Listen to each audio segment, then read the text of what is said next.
Please use English subtitles. よちょんわんずぬ。どうもこんにちは。ジェニュエウォッチです。今回紹介する時計はセイコーのブランドプレサージュの時計です。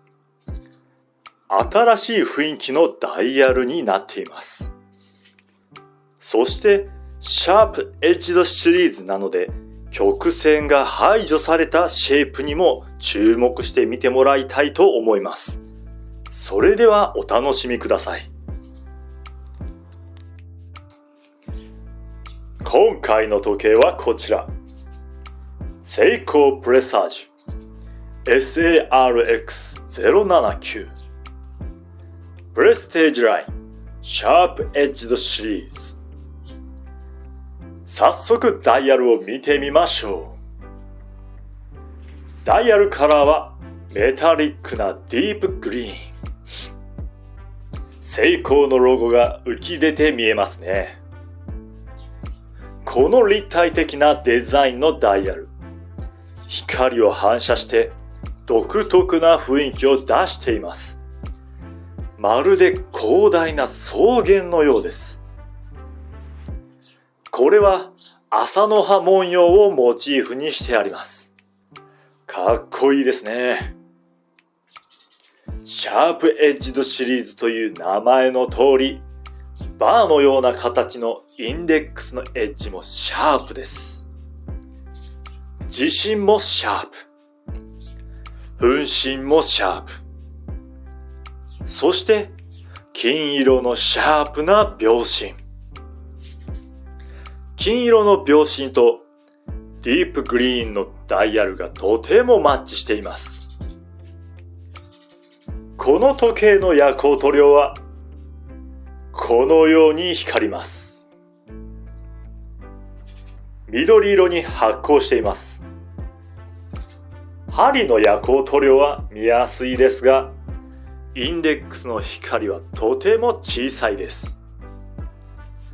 次はケースを見てみましょう。さすがシャープエッジドシリーズ。エッジがシャープです。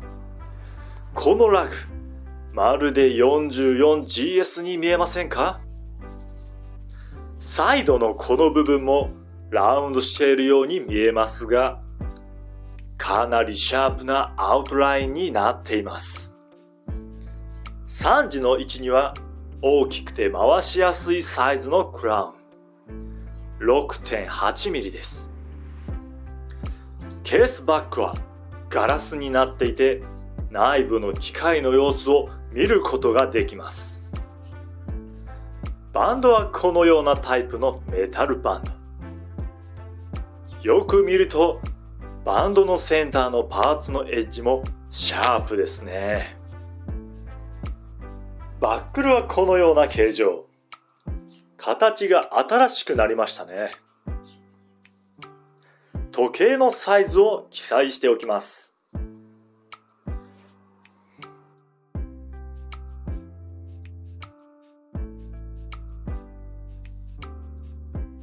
ムーブメントは 6R35 オートマティックの時計です。精度は日差プラス25秒からマイナス15秒。最大で70時間駆動します。腕回り 170mm の私がつけるとこのような雰囲気です。材質はステンレスでダイヤシールドでコーティングしてあります。厚みが 11mm と薄く、ケースサイズも 40mm 以下。私はこれぐらいのサイズが合っていると感じます。重さは 155g。そこまで重たくは感じません。いかがでしたか？こういうシンプルな雰囲気。私は好きです。ダイヤルの文様、セイコーのホームページで見るよりも実際は綺麗です。もしお近くにセイコーのお店があるのなら、ご自身の目でぜひ見てみてください。このチャンネルではこんな感じで最新の時計のレビューをしています。もし気に入ってもらえたのなら、チャンネル登録をして最新の動画をゲットしてください。それでは次の動画でまた会いましょう。